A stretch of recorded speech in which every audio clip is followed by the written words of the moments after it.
এই যে কত রাত হয়ে গেল আমার রুটি করতে।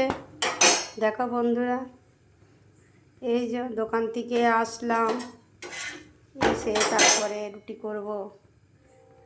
সংসারে দুজন লোক হলো রুটি আমার অনেকগুলোই হয়, 15টা 20টা রুটি করতে হয়, অনেক সময় লাগে।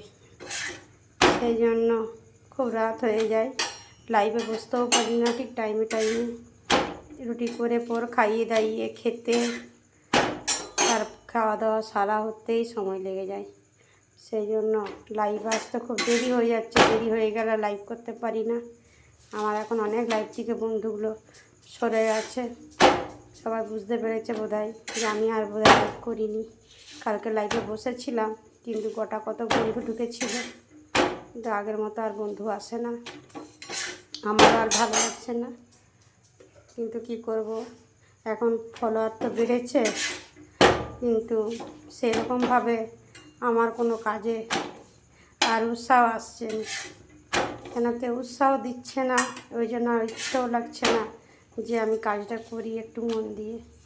কেন সবাই কমেন্ট করলে একটু ভালো লাগে পড়তে, কোথা থেকে দেখছে, কি বলতে চাইছে একটু শুনতে চাইছি, সেও বলছে না, সেই জন্য আর ইচ্ছে লাগছে না যে আমি আর লাইভ করবো কি না। তবু কালকে বসেছিলাম, দেখি আর যদি সময় পাই তবে করব, নাহলে তাও থাকবে। রুটি হবে, তরকারি হবে, তারপর খাওয়া দাওয়া সারা হবে। তাহলে এতগুলো রুটি করি কেন জানো?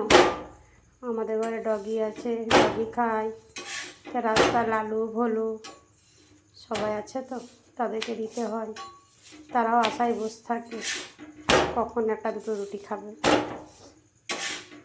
তার জন্য আমাকে একটু বেশি করে রুটি বানাতে হয়। সকালে দিই, রাত্রে ডগি এলে রাত্রেও দিই, অনেকগুলো করতে হয় যেন।